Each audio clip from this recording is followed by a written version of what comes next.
Assalamualaikum warahmatullahi wabarakatuh. Waalaikumsalam warahmatullahi wabarakatuh. Perkenalkan, kami dari kelompok 3, kelas farmasi 2A, yang beranggotakan Mela Budiarti, Nurholiso, Rida Salsabila, Depa Sanjaya, dan Dini Eparatnasari, di mana kelompok 3 akan menjelaskan mengenai jurnal turunan dari asam karboksilat. Dan kami mengambil jurnal dari internasional yang berjudul Utilization of Glycerol from Used Oil as an Ester Glycerol Surfactant. Di mana materi yang akan disampaikan yaitu ada abstrak, lalu pendahuluan, metodologi penelitian, hasil, kesimpulan, lalu ada sesi tanya jawab dan diskusi, setelah itu ada penutup. Yang pertama yaitu jurnal kita kan dari pemanfaatan gliserol dari oli bekas sebagai ester gliserol surfaktan yang disusun oleh Dian Wardana, Ahmad Ramadan, Dinda Prihatini Fitri Amne, dan Edianto dari jurusan Kimia FMIPA Universitas Negeri Medan. Di mana perkembangan biodiesel yang semakin meningkat saat ini turut meningkatkan gliserol sebagai produk samping, di mana gliserol dapat diperoleh dari reaksi transesterifikasi baik dalam minyak atau lemak nabati maupun hewani dan bahkan minyak goreng bekas. Sehingga penumpukan gliserol tanpa pengolahan lebih lanjut dapat menurunkan harga jual gliserol.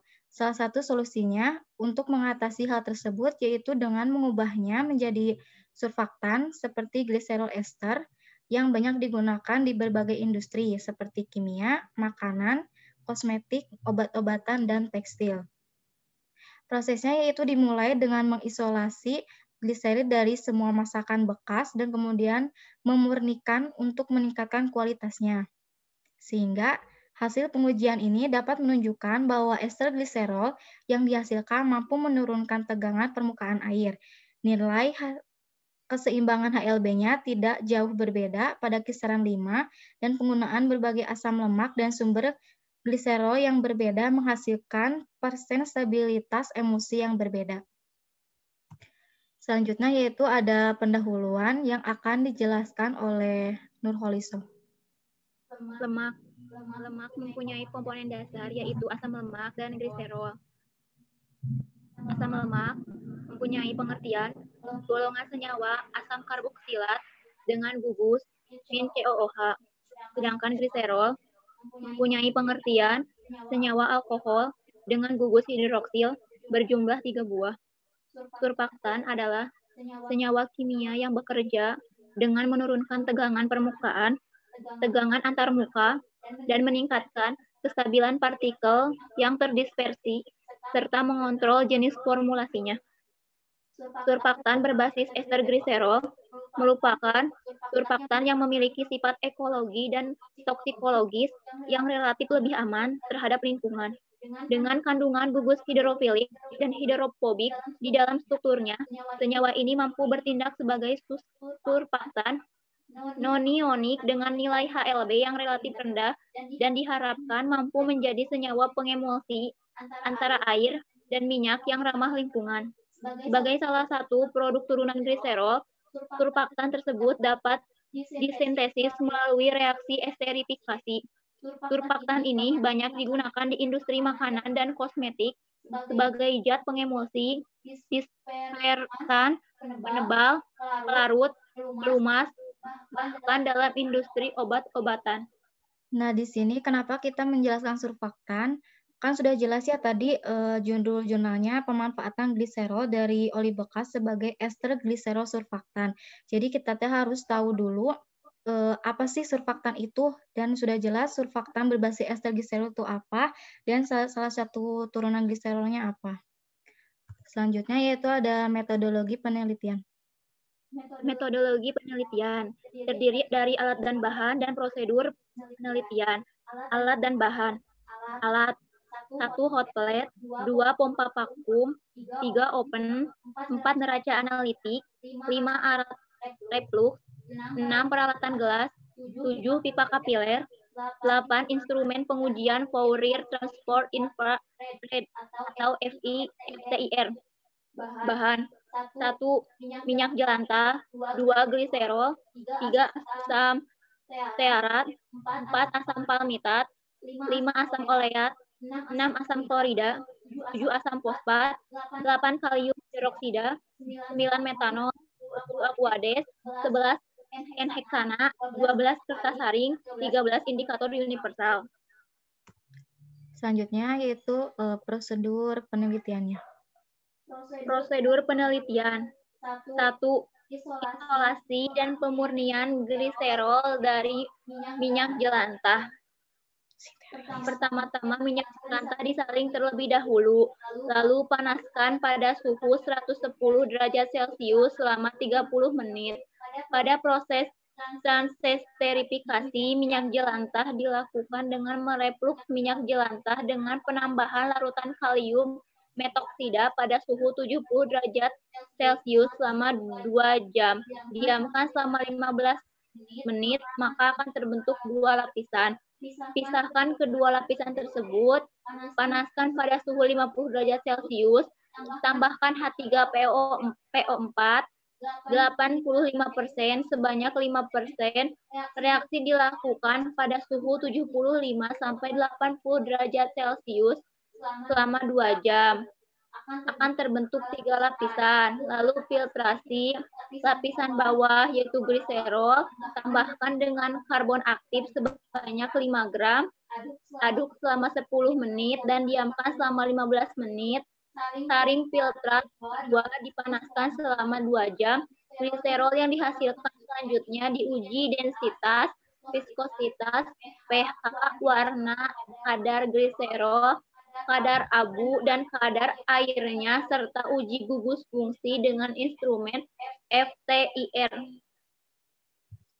Selanjutnya, untuk prosedur sintesis gliserol ester akan dijelaskan oleh Dini. 2. Sintesis gliserol ester. Gliserol komersial dan asam stearat dengan pembandingan mol 2:1 dimasukkan dalam labu leher 3, kemudian ditambahkan N-heksana sebanyak 100 ml. Lalu, kedua senyawa tersebut direplux dengan penambahan katalis asam klorida 5% sebanyak 1 ml pada suhu 180 derajat Celcius selama 120 menit, 150 menit, dan 180 menit. Hasil replux dimasukkan ke dalam beker gas, lalu didiamkan selama 24 jam, kemudian gliserol ester yang terbentuk, kemudian dipisahkan lalu dicuci dan dikeringkan. Perlakuan yang sama dilakukan pada variasi asam lemak yang berupa asam palmitat dan asam oleat. Rendaman tertinggi dari variasi waktu reaksi masing-masing asam lemak. Selanjutnya, digunakan untuk sintesis gliserol ester menggunakan gliserol dari minyak jelantah. Selanjutnya yaitu mengenai gliserol ester. A. Uji tegangan permukaan.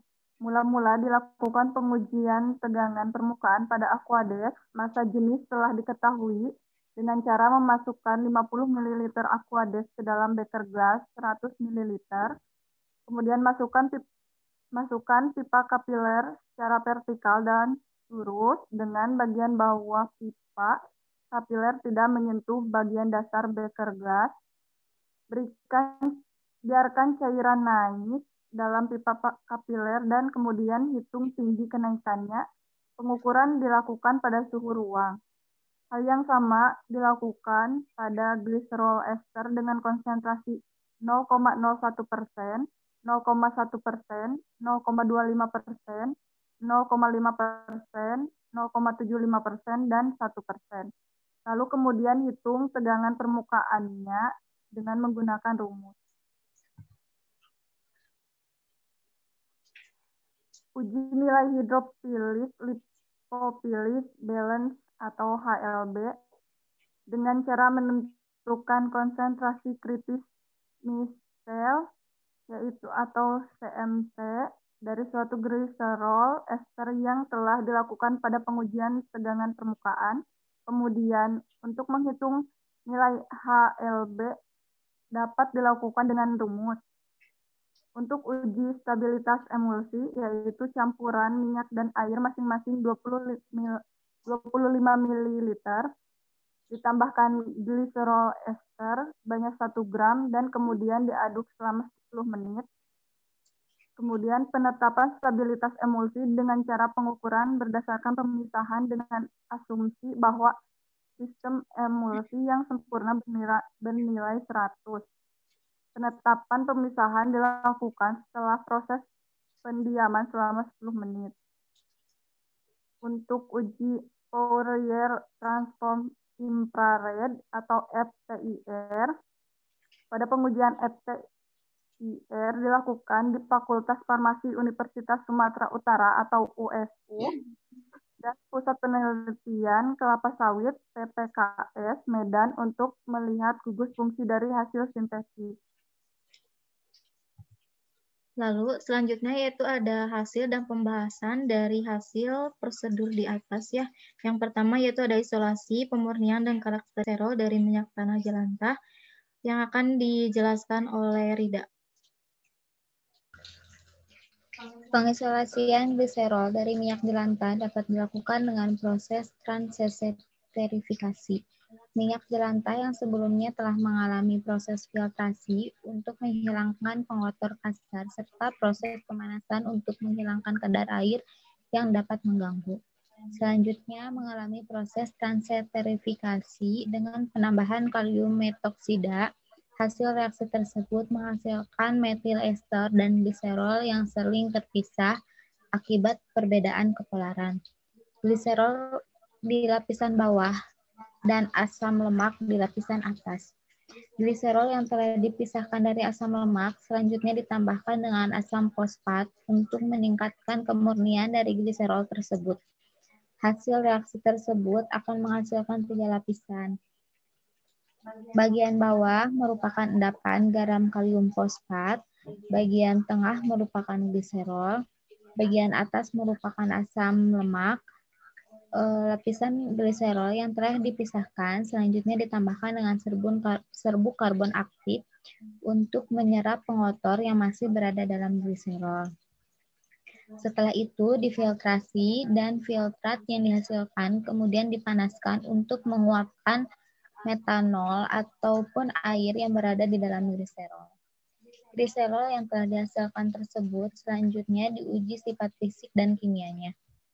Warna yang tampak, minyak jelantah yang mula-mula berwarna kemerahan setelah mengalami proses isolasi menjadi berwarna kuning. Kemudian setelah mengalami proses pemurnian menghasilkan gliserol berwarna kuning bening yang menunjukkan masih adanya pengotor. Karena warna sebenarnya dari gliserol murni adalah bening. Kadar air yang sebesar 0,7% akan mempengaruhi nilai viskositas dan densitas dari gliserol tersebut, sehingga kandungan air di dalam gliserol perlu dihilangkan. Sedangkan pH 6 menunjukkan gliserol bersifat asam. Hal ini mungkin dikarenakan masih adanya sisa asam dari asam fosfat ataupun asam lemak bebas yang berada pada gliserol.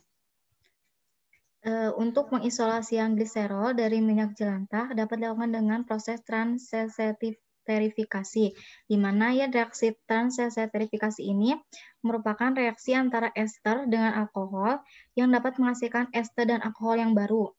Sehingga proses pemisahannya dilakukan dengan cara penambahan air, di mana air ini akan menarik gliserol dari fase ester. Fase yang berada di lapisan bawah merupakan campuran sabun, gliserol, dan air.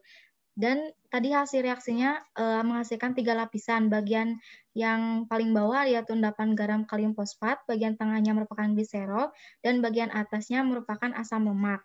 Dan memiliki nilai pH 6 yang menunjukkan bahwa gliserol tersebut bersifat asam. Selanjutnya, yaitu hasil dari sintesis gliserol ester. Pada pembuatan gliserol ester dilakukan dengan mereaksikan senyawa gliserol dengan asam lemak. Terdapat 3 jenis asam lemak yang digunakan dalam penelitian ini, yaitu asam stearat, atau C18 jenuh, asam palmitat atau C16 jenuh, dan asam oleat atau C18 tak jenuh. Waktu reaksi berlangsung selama 120, 150, dan 180 menit dengan menggunakan gliserol komersial atau gliserol tidak dari minyak jelantah.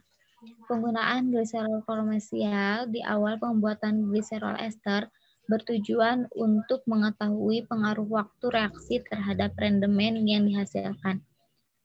Rendemen dengan nilai tertinggi tersebut akan menjadi acuan dalam pembuatan gliserol ester dengan menggunakan gliserol dari minyak jelantah.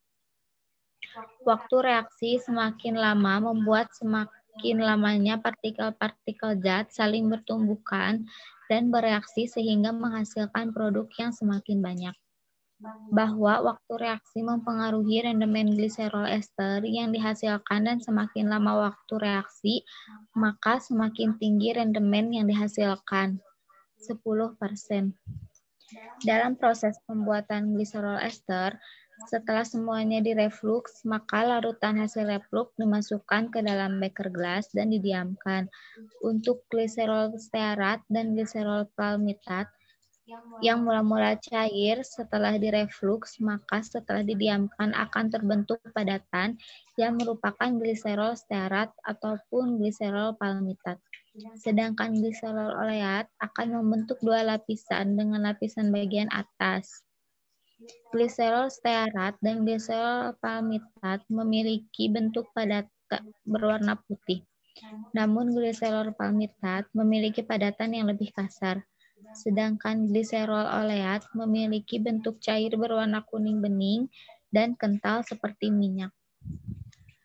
Untuk hasil dari sintesis gliserol ester menyatakan bahwa waktu reaksi yang semakin lama akan membuat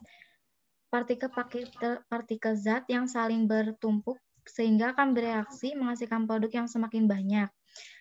Bahwa waktu reaksi mempengaruhi rendeman ester yang dihasilkan dan semakin lama waktu reaksi maka semakin tinggi rendeman yang dihasilkan. Selanjutnya yaitu ada pengujian tekanan permukaan. Surfaktan merupakan suatu zat yang dapat menurunkan tegangan permukaan. Ketika suatu surfaktan ditambahkan ke dalam suatu zat seperti air, maka air tersebut akan mengalami penurunan tegangan permukaan. Penurunan tegangan permukaan bergantung dari jenis surfaktan dan konsentrasi yang digunakan.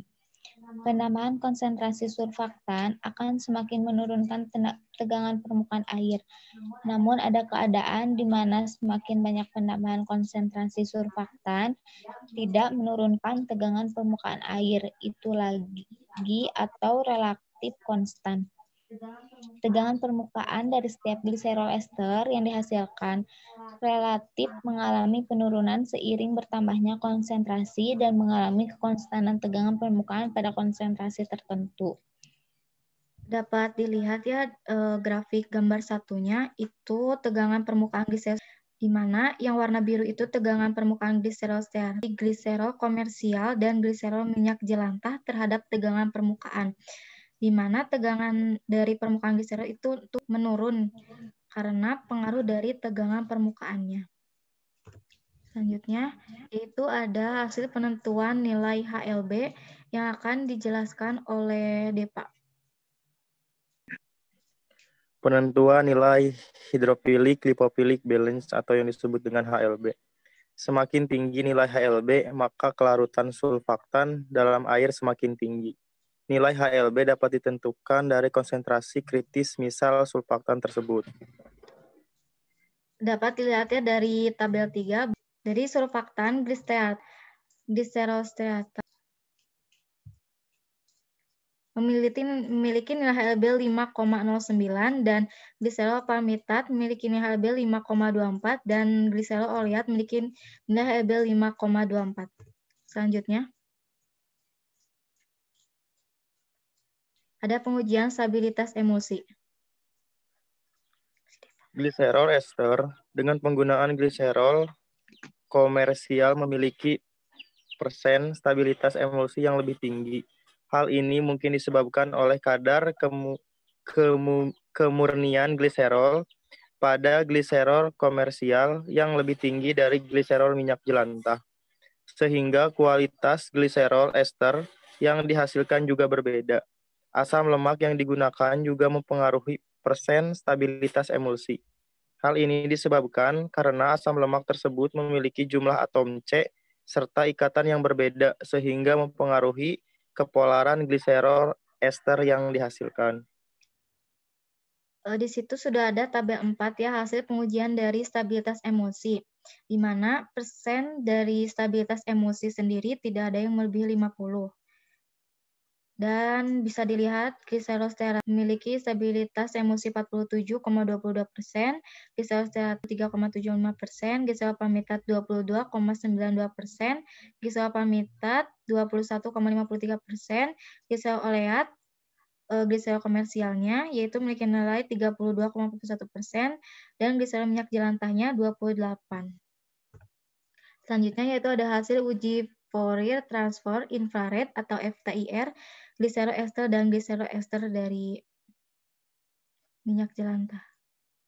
Ya, hasil uji FTIR dari gliserol stearat menunjukkan bahwa muncul serapan kuat dan melebar pada bilangan gelombang 3.360 yang merupakan rentangan OH, serapan kuat dan tajam. Juga muncul pada bilangan gelombang 2.916 sampai 2.854 yang merupakan rentangan CH hari dari metil dan metilen. Hasil uji FTIR dari gliserol palmitat juga tidak jauh berbeda dengan hasil uji FTIR dari gliserol asetat, terutama untuk setiap gugus fungsi yang muncul karena gliserol stearat dan gliserol palmitat memiliki gugus fungsi yang sama dan hanya berbeda pada panjang rantai atom C-nya. Hasil uji FTIR dari gliserol oleat terdapat serapan pada bilangan gelombang 2.922 sampai 2.853 yang merupakan rentangan CH dari metil dan metilen. Pada bilangan gelombang 1.708 juga muncul serapan yang menunjukkan gugus CO, kemudian sekitar 1.460 sampai 1.412 muncul serapan dari gugus alkena CC, dan pada daerah 1.300 sampai 1.000 muncul beberapa serapan yang menunjukkan gugus fungsi dari CO. Hasil uji FTIR dari gliserol minyak jelantah memunculkan serapan pada bilangan gelombang 3.252 yang merupakan serapan OH. Kemudian serapan CH dari gugus metil dan metilen muncul sekitar 2.923 sampai 2.854 dan pada daerah 1.300 sampai 1.000 muncul serapan CO. Untuk hasil gambarnya bisa dilihat ya di samping. Selanjutnya yaitu ada sesi tanya jawab dan diskusi karena untuk pemaparan prosedur dan hasilnya sudah dijelaskan ya.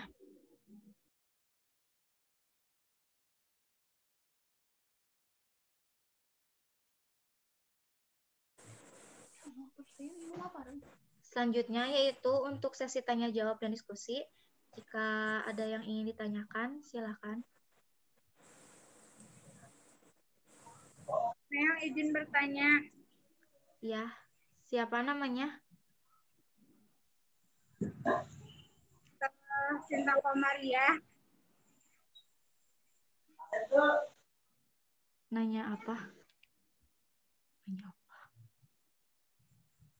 Jelaskan secara singkat mengenai ester agar mudah dimengerti. Iya.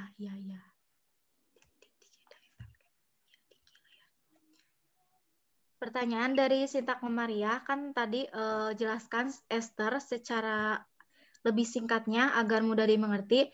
Menurut kelompok kita yaitu ester sendiri kan senyawa asam karboksilat yang hidrogen pada gugus karboksil diganti menjadi gugus alkil.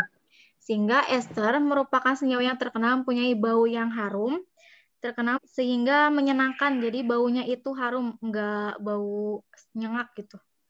Jadi ester banyak ditemukan pada buah dan bunga. Sebagai contohnya yaitu yang paling banyak biasanya ada di buah bau pisang. Jadi bau pisang itu contoh dari ester yang memiliki bau yang wangi. Selanjutnya, ada yang mau ditanyain lagi nggak?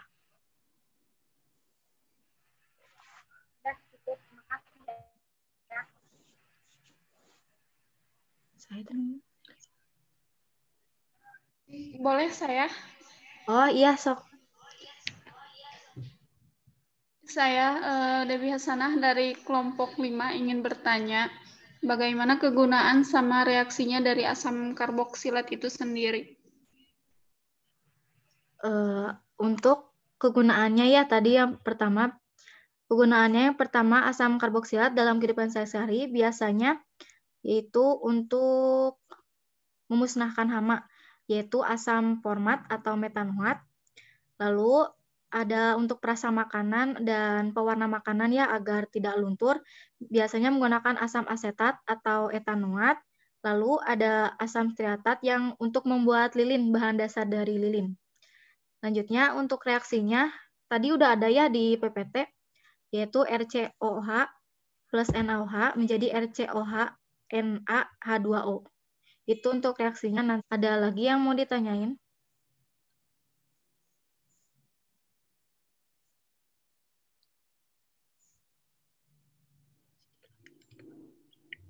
Saya ingin bertanya. Ya, silakan. Perkenalkan, nama saya Dilayanti, perwakilan dari kelompok 2. Saya ingin bertanya mengenai apa kesimpulan dari jurnal yang kalian amati mengenai turunan asam karboksilat. Kesimpulan ya, Dil ya? Iya, kesimpulan mengenai turunan dari asam karboksilat tersebut, seperti proses garis besarnya sama dihasilkannya gitu. Oh iya. Kan kenapa ya kelompok kita mengambil jurnal pemanfaatan gliserol? Karena kan turunan asam karboksilat sendiri ada halida asam, lalu ada anhidrat asam, lalu ada ester, dan amina dan nitril. Kan dari jurnalnya kan pemanfaatan gliserol dari oli bekas sebagai ester gliserol sulfaktan. Di mana kan itu ada ester gliserol. Jadi penumpukan gliserol sendiri tanpa pengolahan lebih lanjut dapat menurunkan harga jual gliserol. Sehingga solusi untuk mengatasi hal tersebut adalah dengan mengubahnya menjadi sulfaktan.